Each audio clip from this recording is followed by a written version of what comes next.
ERi-TV dear viewers, welcome to English News Broadcast with me, your reporter Bersawe Tagle. These are the major headlines for today. Praiseworthy student summer work program nationwide. Vaccination coverage in Galanefhi subzone reached over 80%. Chinese cities tighten curbs on growing COVID-19 outbreaks. And drought has stricken Mississippi River.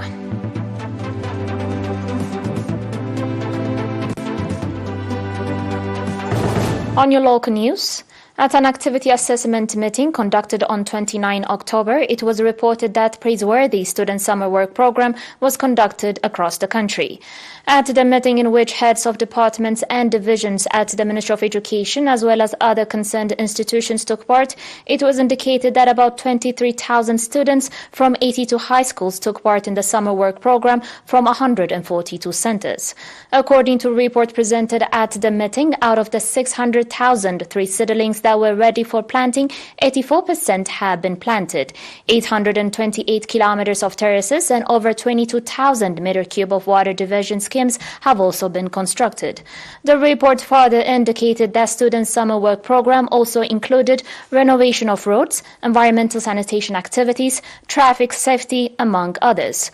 Pointing out that the student summer work program is part of the National Greening Campaign, Mr. Petros Hailemariam, Director General of Research and Human Resources Development at the Ministry of Education, said that the program has also significant contribution in improving the livelihoods of citizens and in boosting agricultural production.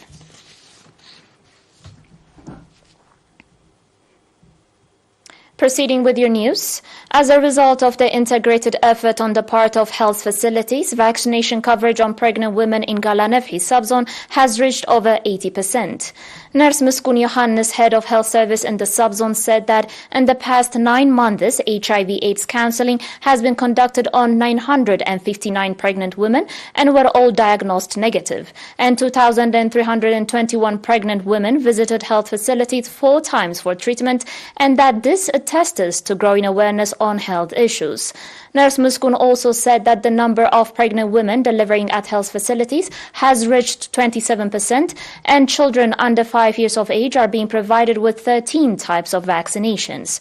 Pointing out that the sustainable awareness activities are being conducted aimed at developing the understanding of the public on communicable and non-communicable diseases, Nurse Muskun said that the community-based environmental sanitation activity has reached 80% and use of latrines increased by 96%. In Galanefhi subzone, there are 2 health centers and 4 health stations.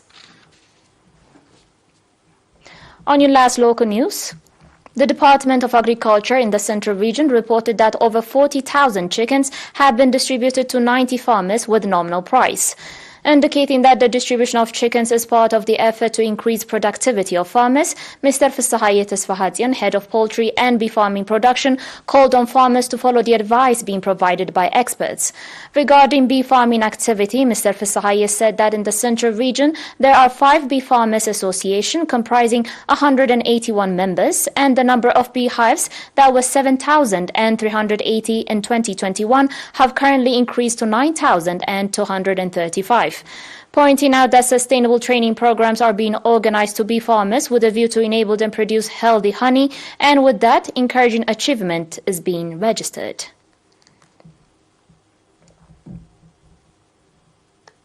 Coming up will be international news, dear viewers, after the short break.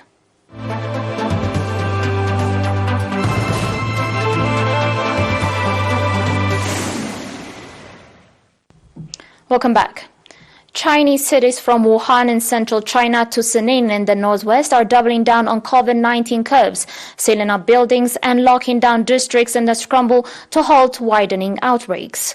China on Thursday reported a third straight day of more than 1,000 new COVID cases nationwide, a modest tally compared with the tens of thousands per day that sent Shanghai into a full-blown lockdown earlier this year, but enough to trigger more restrictions across the country. China's COVID caseload has remained small by global standards, but its ultra-strict and disruptive containment measures this year against the highly transmissible Omicron variant have weighed heavily on the world's second-largest economy, rattled financial markets, and angered the public.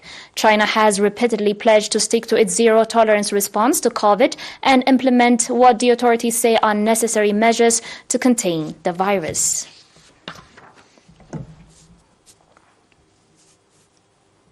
On today's last report, about 60% of the Midwest and northern Great Plains states are in drought.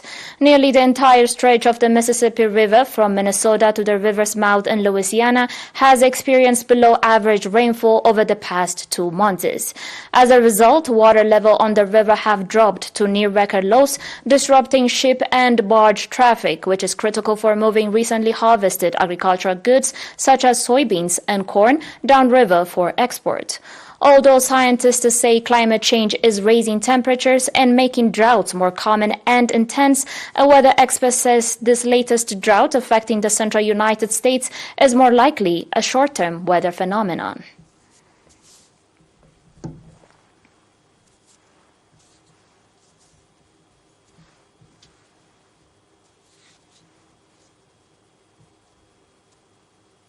You're still watching us on ERi-TV, dear viewers, and now recap of today's major headlines. Praiseworthy student summer work program nationwide. Vaccination coverage in Galanefhi subzone reached over 80%. Chinese cities tighten curbs on growing COVID-19 outbreaks.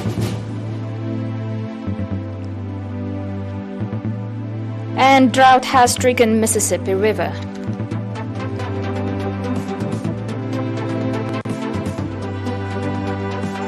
Dear viewers, that was all for today. Thanks for watching.